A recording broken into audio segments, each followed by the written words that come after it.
Hi, I'm Dee Dee Bass-Wilbon. And I'm Dina Bass-Williams. And we are the Bass Sisters. And this is Policy and Pound Cake. Thank you so much for joining us. We are really excited about today's show, but we are very confident that we are going to piss a lot of people off. We're going to piss people off on the left and the right, because as we do all the time, we are going to just give facts. Yes. Right? And sometimes when you give the facts, people get uncomfortable.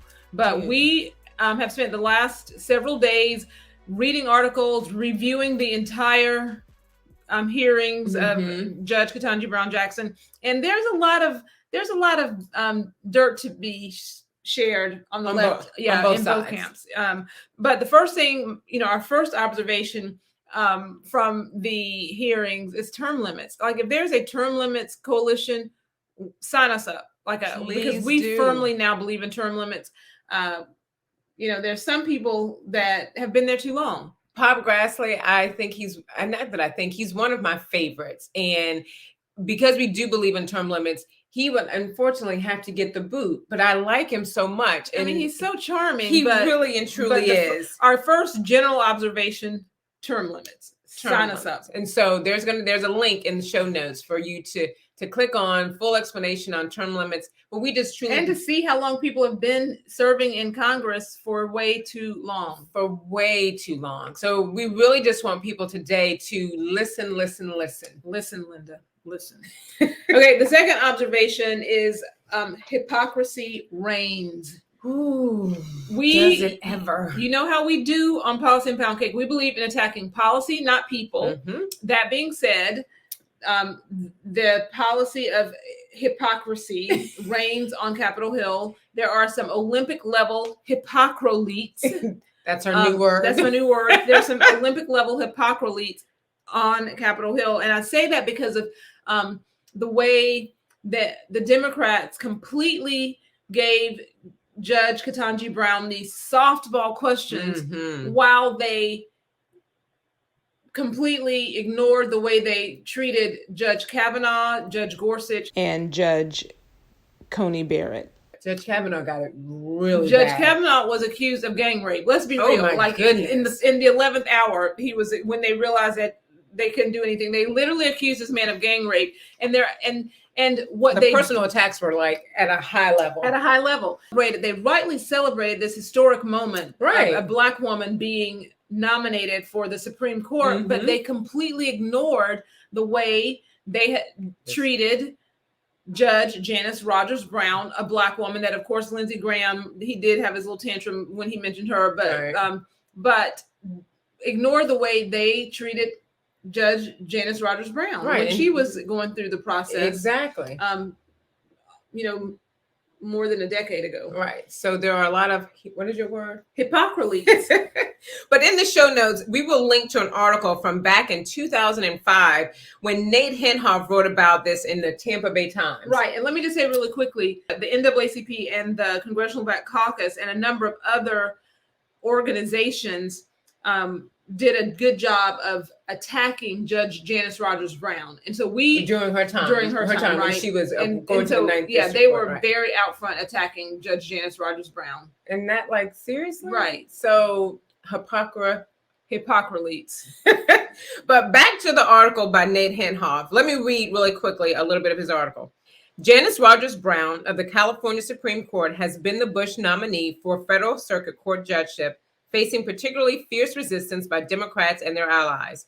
For example, the April 26 action alert from the National Association of the Advancement of Colored People accuses her of having extreme right-wing views, issuing opinions hostile to civil rights. I do not agree with all of Justice Brown's opinions, but I write this to show how prejudicially selective the prosecution of her by the Democrats, the NAACP, and People for the American Way, and her other critics.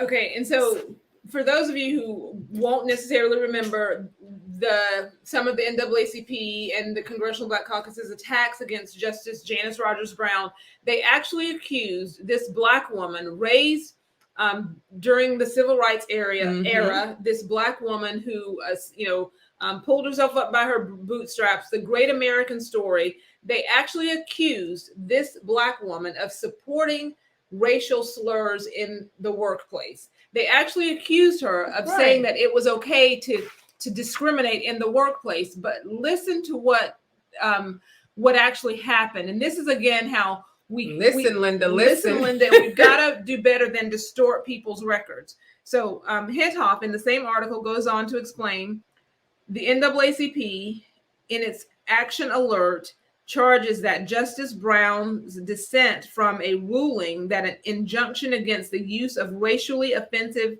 epithets in the workplace did not violate the First Amendment.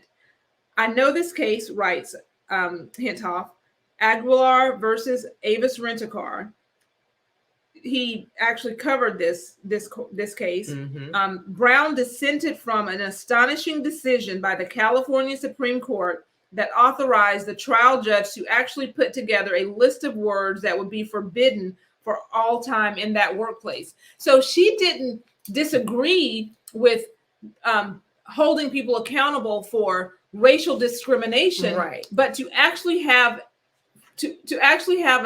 a list of words that you can't say, that is a supreme violation of free speech. Total. So, and we know that there are offensive words. There are offensive things that people can say, mm-hmm. and there are offensive actions. And when those things rise to the level of discrimination, mm-hmm. then Judge Janice Rogers Brown would be right there with us, locked arms, saying that it's wrong. But to put together a list of, and let's just think of all the words that I'm not going to say them out loud, but you know what these words are. The words that you could call women, the words that you could call blacks, the words that blacks call themselves. Exactly. So those words, if anyone utters those words, they are in violation. And we are so strong advocates of free speech mm-hmm. that we have to protect against those offensive words. Right. And we want, and like we said at the beginning of this, to listen.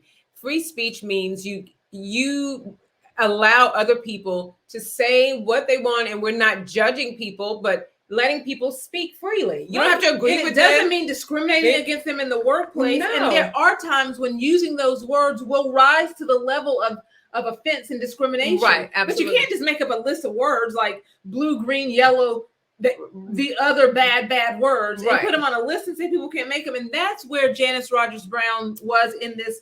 And so her record was distorted. There were tons of other things. We linked to Henhoff's article. So Janice Rogers Brown's, her record was distorted in so many ways, and we linked to that in the show notes. So make sure you definitely click the link to find out all the other information. Yes. But brace yourself. Yes, we give the Democrats the business. Yes. We've just given the Democrats the business for their hypocrisy. Republicans, you're next. Here we go. You are also, what did you say, in the doghouse? In the doghouse. In the doghouse. So now is the Republicans' time. And it is really, really bad because Republicans really miss an amazing opportunity to build inroads in the Black community. I agree. By throwing temper tantrums during Ketanji Brown Jackson's hearing, when Black women have been the largest voting bloc for Democrats. Yes, and the most loyal and reliable voting bloc. Absolutely. But before you dismiss us as rhinos, just understand this: we simply want to win. We want a Republican president back in the White House. Yes, we want a red wave. And by throwing temper tantrums, putting on a show like you were in Hollywood or something, simply made no sense at all. Even your colleague, Senator Ben Sass, said, what did he call it? He said Jackassery. He identified the Jackassery. And now we have merch in the store talking about Jackassery. So go to merch and get some merch to say Jackassery. But so throwing these temper tantrums and yes, ask the tough questions. You should ask the tough questions. Dina, what did the temper tantrums accomplish? The temper tantrums accomplished two things. They got senators on TV, on conservative TV, and they got connections with their base, right? But actually, they did three things. The third thing they did, they pissed Black women off. And that's not a good thing. No. You don't need to piss Black women off. No, you really don't. And all of those all of those show all of those times in front of the camera, all of those clips, they're going to be played all the time for every single election, over and over and over, pissing black women off again. Pissing black women off again. And the reality is that Black women should consider the Republican Party. They should. They should. There are real reasons. We are here for real, valid reasons. And we're not saying, and I say this all the time, you don't have to like the people that you vote for, and we all attack policy, not people. But look at the policies. Look at the policies. Look at the policies. Republicans are willing to define women as women. So, and I have a 14-year-old daughter, and she is growing up to be an amazing young woman. And so Republicans will define women as women. Republicans, in large part, are protecting life in the womb. We are not going to give you the Republican Party talking list, but we want Republicans to win. And so this jackassery, because we support their policy. So this jackassery that we saw during the hearings, we think it's counterproductive. It played to the base. It played to, as Didi said, conservative media, but it did nothing to chip away at this block of Black women who loyal to voting to the Democrats all the time. And listen, this is it. Listen, Linda, listen. Listen, Linda. If Republicans can get even 15% of the Black female vote in a national election, game over. So now you're probably wondering, would the Bass Sisters confirm Judge Ketanji Brown Jackson to sit on the Supreme Court of the United States? And we actually have I think we have a different opinion, right? We do? I think we do. I don't know if I would confirm. But the reason I would confirm, she just made me mad when she didn't answer that question. Okay. I can say she upset me, to me, what was a very simple question. Mm-hmm. Yes, she's not a biologist, but she's not a cook either. If her child asks her to make spaghetti, she's going to know how to make spaghetti, right? You should say that. Okay. I mean, I'm just saying. Okay. That is valid. But we have collectively, I think, come to the decision that we don't want to be Hypocro-letes. Right. And to be a Hypocro-lete, for us to be a Hypocro-lete, that means that what happened to Judge Kavanaugh, Judge Gorsuch, and Judge Amy Coney Barrett, we said when they were being confirmed that on the basis of their qualifications, they were qualified to sit on the court, even though Democrats disagreed with their judicial philosophy.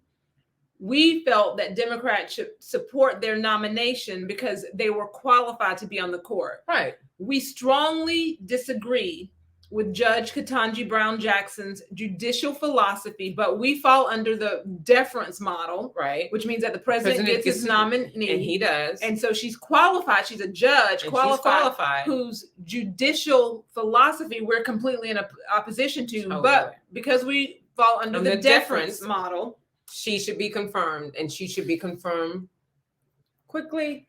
It's and they should do it. But again, yes, that frustrated me to no end, and it still frustrates me. So listen, elections have consequences. Yes, they do. So if you want to continue down this path of having justices on the court, and that can't define the word woman, continue with this left-leaning nuttery if you want to. And that, to me, that's what it is. And I'm sorry, but that's exactly what it is. We're not attacking people, but it's a policy of nuttery. It's a policy. When you can't define what a woman is. Even if that is a question before the court someday, we think that it's settled law. Right. It is settled law what a woman is. And you can't answer that question. Keep it up. Elections have consequences. Just remember that. And attack policy, not people. You don't have to like them, but you have to understand their policies. And do you support those policies? Amen, Didi. I'm just telling. Elections have consequences, and we have merch.